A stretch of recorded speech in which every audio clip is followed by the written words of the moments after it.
जय Hind students, class 10th।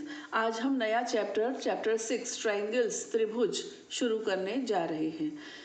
त्रिभुज तो सब जानते हैं। ट्रायंगल क्या होता है? तीन एंगल हो जिसके, तीन साइड्स हो जिसकी, है ना। एंगल के हिसाब से देखो तो तीन प्रकार के ट्रायंगल होते हैं और साइड्स के हिसाब से देखो तो भी तीन प्रकार के होते हैं। आपको मालूम होगा ना, साइड के हिसाब से कौन से होते हैं? स्केलन यानी कि विषम बाहु, है ना। आइसोसेलस यानी कि समद्विबाहु और इक्विलैटरल यानी कि समबाहु, है ना। एंगल के हिसाब से देखो तो एक्यूट एंगल ट्रायंगल यानी न्यूनकोण त्रिभुज, राइट एंगल ट्रायंगल यानी कि समकोण त्रिभुज और ऑब्ट्यूज एंगल ट्रायंगल यानी कि अधिक कोण त्रिभुज। ये सब हम जानते हैं, ठीक।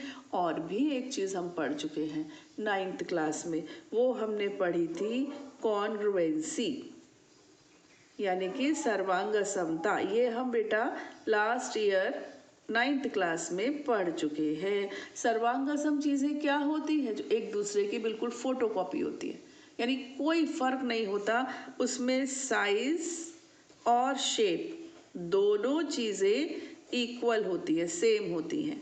कौन कौन सी? साइज और शेप। जैसे कि ये एक ट्रायंगल मैंने बनाया और ये एक ट्रायंगल हाथ से तो नहीं बनेगा ना एक जैसा, बट मान लो, है ना, इसने इसको कवर कर लिया, इसने इसको कवर कर लिया, तो ये हो गए सर्वांगसम। यानी कि जैसे मेरे ये दो हाथ हैं, इनको मैंने ऐसे किया, ये हाथों ने एक दूसरे को कवर कर लिया, तो मेरे हाथ कैसे हैं? सर्वांगसम यानी कि कॉन्ग्रुएंट, ठीक। सर्वांगसमता हम पढ़ चुके हैं। इसकी शर्तें होती थी, आपको याद होगा। मैं थोड़ा रिवाइंड करा रही हूँ बेटा, तभी आपको नई चीज समझ में आएगी। एस क्या होता था? एक्सियोम, ये अभिग्रहित होता था, ठीक है ना। इसके बाद की सारी रूल्स होते थे। एक होता था एस हो गया, तो अब होता है ए, फिर होता है एएस, फिर होता है एसएसएस और फिर होता था आरएचएस। ऐसे 5 रूल होते थे, है ना। ये कॉन्ग्रुएंसी के रूल्स थे, इन पर अभी हम नहीं जाएंगे, हम आगे बढ़ेंगे।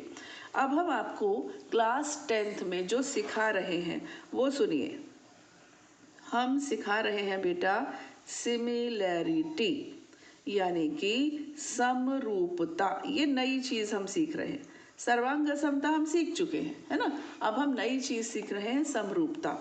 कॉन्ग्रुएंसी में क्या था? साइज और शेप दोनों बिल्कुल सेम टू सेम होने चाहिए। सिमिलैरिटी में केवल शेप सेम होनी चाहिए, बस शेप सेम होनी चाहिए, साइज में डिफर।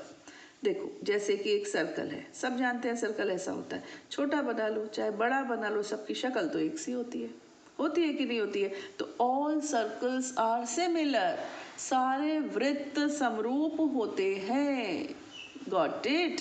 सिमिलैरिटी यानी केवल शक्ल, शेप सेम होनी चाहिए, साइज में डिफर। इक्वल भी हो सकता है साइज और अनइक्वल भी हो सकता है, यानी कि जो कॉन्ग्रुएंट है वो तो सिमिलर होगा ही होगा, क्योंकि उसकी शेप तो सेम है, साथ में साइज भी सेम है, अलग बात है, लेकिन शेप तो सेम है ना। तो हर कॉन्ग्रुएंट फिगर्स जो होंगे वो सिमिलर तो होंगे ही होंगे। सिमिलर कोई ज़रूरी नहीं है कि कॉन्ग्रुएंट हो भी सकते हैं और नहीं भी हो सकते हैं, यानी कि शक्ल सेम है तो वो सिमिलर। जैसे कि स्क्वायर ले लो, स्क्वायर में यहाँ बनाऊँ छोटी साइड का, यहाँ बनाऊँ बड़ी साइड का, बेटा शक्ल तो सेम आएगी, है ना। इस तरीके से कुछ चीज़ें तो सिमिलर होती ही हैं। अब मैंने बना दिया आइसोसेलेस ट्रायंगल। ये सिमिलर हो भी सकता है और नहीं भी, क्योंकि आइसोसेलेस में ये दो साइड्स आपस में इक्वल है, ये दो साइड्स आपस में इक्वल है, लेकिन इनके एंगल्स का क्या? एंगल्स तो अलग अलग हो सकते हैं ना, तो इनकी शक्ल भी अलग अलग हो सकती है। अब से एक जो आइसोसेलेस ट्रायंगल है बेटा, वो ऐसा भी तो हो सकता है, ये और ये इक्वल और ऐसे ज्वाइन कर दिया, तो आइसोसेलेस बोलने से वो सेम शेप के हो जाएंगे, ये कोई ज़रूरी नहीं है। हाँ, अगर मैं इक्विलैटरल बोल दूं यानी कि समबाहु, उनकी शक्ल सेम होगी, चाहे मैं कितना भी बड़ा बना लूं कितना भी छोटा बना लूं, इनकी शक्ल सेम होगी अगर ये तीनों साइड्स आपस में इक्वल हैं। क्यों होगी? क्योंकि इनके एंगल्स भी तो इक्वल होते हैं ना बेटा, 60 60 60 इसके भी, है ना। तो कहने का अर्थ है कि इसके भी तो कुछ नियम होते होंगे। केवल शक्ल सेम है तो शक्ल की आंखों से देखकर बताएंगे क्या? अब मेरी आंख से मेरे को सेम दिख रही है, अब 80 डिग्री का एंगल है मान लीजिए कहीं पे, है ना, ऐसा समझ लो 80 डिग्री का एंगल है, अंदाज से बना दिया, हाँ, और ये 79 डिग्री का है, दिखने में तो एक से दिख रहे हैं, फिर हम कैसे कह दें कि ये सिमिलर है या सेम मेजरमेंट के है, नहीं कह सकते। तो ऑब्जर्वेशन काफ़ी नहीं होता है, एकदम से देख के बता दो कि हाँ भैया सिमिलर है। तो इसके भी कुछ रूल्स होते हैं, है ना, कुछ नियम होते हैं, तभी हम बता पाते हैं कि सिमिलर है कि नहीं है। Got it? उस पर अभी हम चर्चा करेंगे। उसके पहले एक दो चीज़ें और। कॉन्ग्रुएंसी का साइन क्या था? सर्वांग समता का साइन था ये, आपको याद होगा। पहले इक्वल टू, इक्वल यानी क्या समझ लो कि साइज इक्वल, ये शेप सेम, ठीक है, ये साइज इक्वल, ये सेम शेप।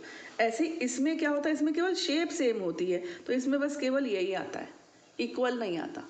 इसी से अपन क्लियर हो जाता है कि समरूपता क्या है और कॉन्ग्रुएंसी क्या है। क्लियर? ये बात समझ में आई? एक छोटी सी चीज़ और बताऊं, फिर बेटा मैं रूल्स बताऊंगी। एक छोटी सी चीज़ ये है, देखना, ध्यान से देखना। थोड़ा हाथ से बना रहे हैं, थोड़ा ऊपर नीचे तो होगा। अच्छा ये बताओ, क्या ये आपको सिमिलर दिख रहे हैं? मतलब मैंने बनाने की कोशिश की है ना, सिमिलर है ना। आप ये मान लो मेरी बात मानकर कि ये ABC है और ये PQR है, ये सिमिलर हैं। मैंने कोशिश की है बनाने की, तो आप मेरे कहने से मान लीजिए कि ये सिमिलर हैं। तो मैं कैसे लिखूंगी? Triangle ABC is similar to triangle PQR।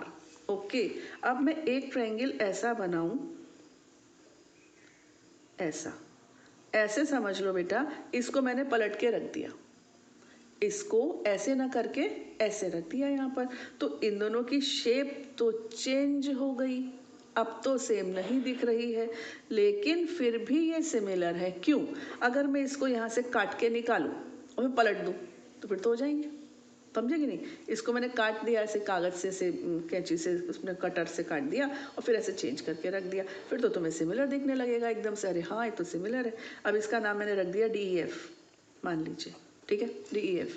तो मैं बोल रही हूँ सिमिलर है, बस शेप मतलब रखने का तरीका अलग है। फिर हम क्या करेंगे? अब क्या करें? अब हम ABC को DFE के पैरेलल सिमिलर तो बोल ही नहीं सकते हैं। फिर हम क्या करते हैं बेटा, या तो क्लॉकवाइज चलते हैं यानी घड़ी की सुइयों की दिशा में, या फिर एंटी क्लॉकवाइज चलते हैं, ऐसे एंटी क्लॉकवाइज चलते हैं। क्लॉकवाइज ऐसे होता है, एंटी क्लॉकवाइज घड़ी की सुइयां ऐसे चलती है ना, तो ये क्लॉकवाइज, और ऐसे उल्टा चल दोगे तो एंटी क्लॉकवाइज। तो या तो ऐसे चेक करो या ऐसे चेक करो। अब देखो, ये मैंने वर्टेक्स लिया A, तो ये मेरा वर्टेक्स क्या होगा? D। यहाँ A होगा तो यहाँ होगा D। क्लियर? अब मैं एंटी क्लॉकवाइज चल रही हूँ, एंटी क्लॉकवाइज, ठीक है। ये दोनों मैंने सेम डायरेक्शन ले लिए का, हाँ बेटा सेम डायरेक्शन, तो ये क्लॉकवाइज, अच्छा ये उल्टा ऐसे लेना था मुझे, ऐसे एंटी क्लॉकवाइज, दिखाने में अलग है, बात तो हुई है। ये क्लॉकवाइज और ये एंटी क्लॉकवाइज, ठीक है। चलिए अब देखो, ये A है और ये D, ये A है ये D। क्लियर? अब मैं कौन सा ले लूँ? चलो मैं ऐसा ले लेती हूँ, क्लॉकवाइज ले लेती हूँ अब की बारी, क्लॉकवाइज, ठीक है। A के बाद आ रहा है C और AC है लॉन्गर साइड, तो यहाँ पर D के बाद आ रहा है F, ऐसे D के बाद आ रहा है F, तो A के बाद C आ रहा है और D के बाद क्या आ रहा है? F। क्लियर? अब C के बाद क्या आ रहा है? B, और यहाँ F के बाद क्या आ रहा है? E। यहाँ F के बाद E आ रहा है और C के बाद B, तो यहाँ पर हम ये बोलेंगे कि triangle ACB is similar to triangle DFE। यानी इसमें मुझे लेना पड़ा क्लॉकवाइज और इसमें मुझे लेना पड़ा एंटी क्लॉकवाइज। देखो, इसमें मुझे ऐसे लेना पड़ा, ये क्लॉकवाइज है ऐसे, और इसमें मुझे D के बाद इधर आना पड़ा उल्टा, ये एंटी क्लॉकवाइज, यहाँ क्लॉकवाइज, ये एंटी क्लॉकवाइज, ठीक है ना। ये ऐसे, ये ऐसे, तो पहले A के बाद C, तो यहाँ पर D के बाद F, तो D के बाद F, A के बाद C, बचा हुआ तीसरा। अब ये जो हमने बना दिया, या समझो हमको कहीं पे दे दिया, मान लीजिए हमें कहीं पर दिया है कि एक ट्रायंगल है LMN, ये सिमिलर है, कुछ भी बोल दो, मैन बोल दो, मैन तो हो चुका है, अब कैट बोल दो, चलो कैट, LMN कैट के सिमिलर है, ठीक है।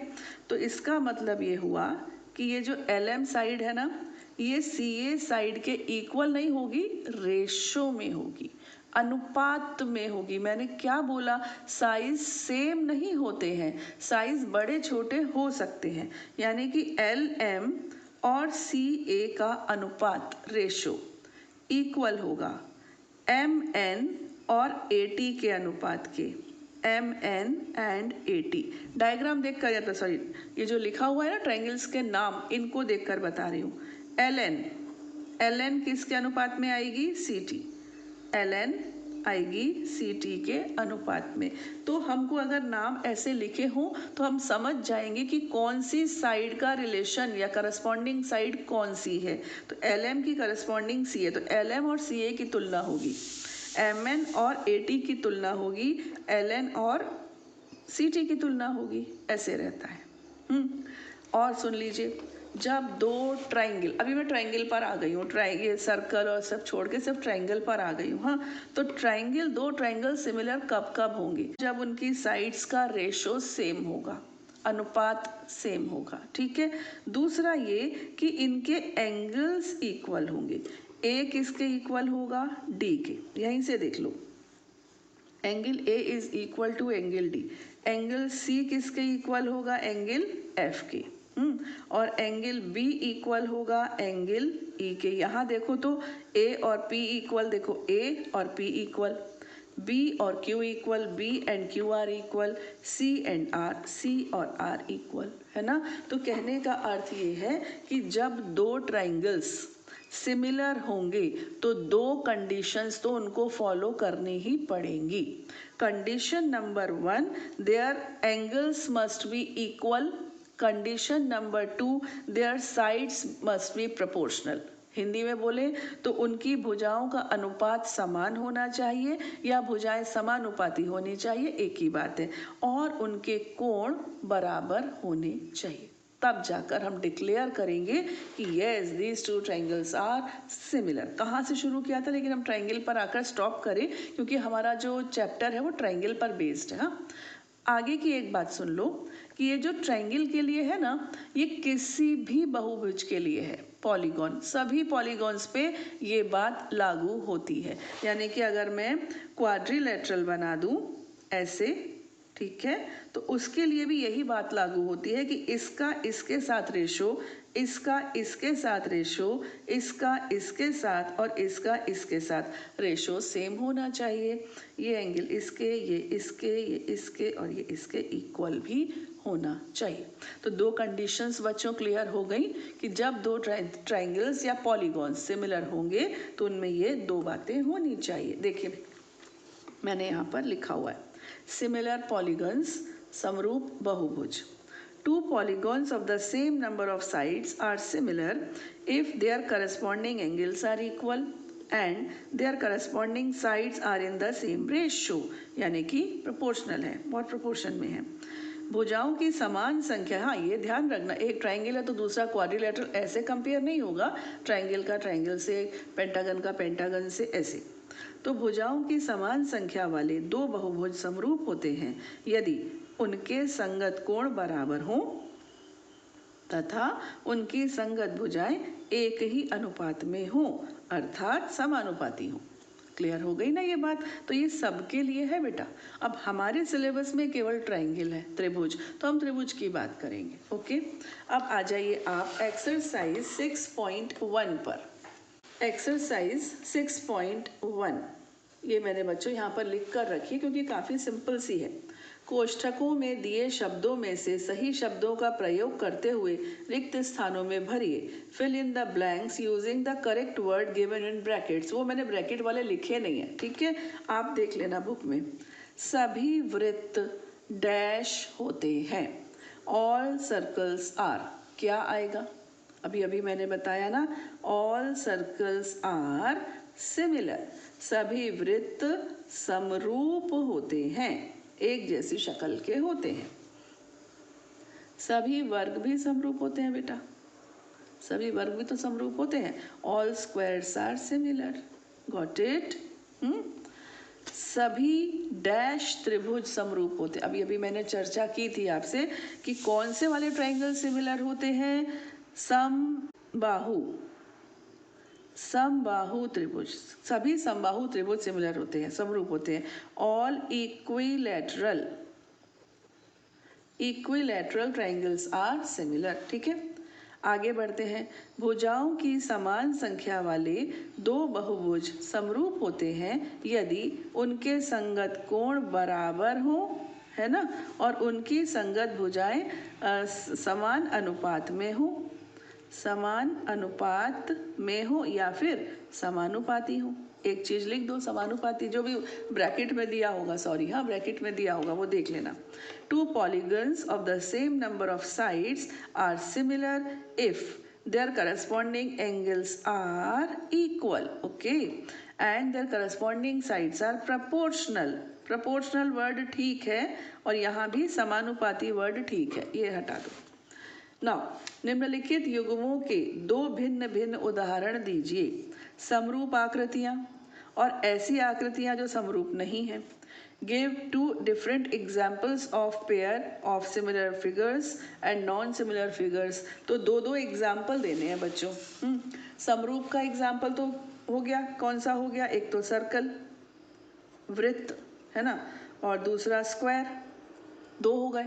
अभी दे दे, बहुत सारे हैं लेकिन अभी दो दे दो, है ना। और नॉन सिमिलर, नॉन सिमिलर में क्या हो जाएंगे, आप दे दो नॉन सिमिलर में सर्कल एंड स्क्वायर। क्या सर्कल और स्क्वायर सिमिलर होंगे? कभी भी नहीं होंगे, है ना। अब यहाँ पर दे दो स्क्वायर एंड पेंटागन, तो ये आपस में कभी सिमिलर नहीं हो सकते हैं, ठीक है। बताइए कि निम्नलिखित चतुर्भुज समरूप है या नहीं। State whether the following quadrilaterals are similar और नॉट। देखो यहाँ से अगर मैं साइड्स की बात करूँ तो 3/1.5 कितना आ जाएगा, 3/1.5, डेसिमल हटाया तो 0, तो 2 आ जाएगा। यहाँ से करोगे ये वाले को रेशो निकालोगे तो भी 2 आएगा, इन दोनों का रेशो भी 2 है और इन दोनों का रेशो भी 2 है, तो इन्होंने एक बाधा तो पार कर ली। इनकी जो भुजाएं हैं वो तो प्रोपोर्शनल है, ठीक है। अब यहाँ पर ये जो स्क्वायर बने रहते हैं ना, इनका मतलब होता है 90 डिग्री का एंगल, है ना। तो ये 90, ये 90, ये 90, ये 90, ये स्क्वायर है। यहाँ पर क्या आपको ये 90 दिख रहा है? नहीं दिख रहा, यानी एक शर्त तो पूरी हुई मगर एक शर्त पूरी नहीं हुई। Got it. अतः ये सिमिलर नहीं है, ये समरूप, ये चतुर्भुज समरूप नहीं है। क्लियर। अब समरूपता बेटा समझ में आ गई, क्योंकि इतनी चीज समझ में आएगी ना तभी हम आगे की जो चीज समझाएंगे आपको वो आपको जल्दी समझ में आएगी, है ना। तो इंट्रोडक्टरी वीडियो को बहुत ध्यान से देखना चाहिए, मन हो तो एक बार और देख लेना, सारे कॉन्सेप्ट्स क्लियर हो जाएंगे, ठीक है बेटा। आगे की एक्सरसाइज के साथ मिलेंगे हम अपने नेक्स्ट वीडियो में। टिल देन जय हिंद।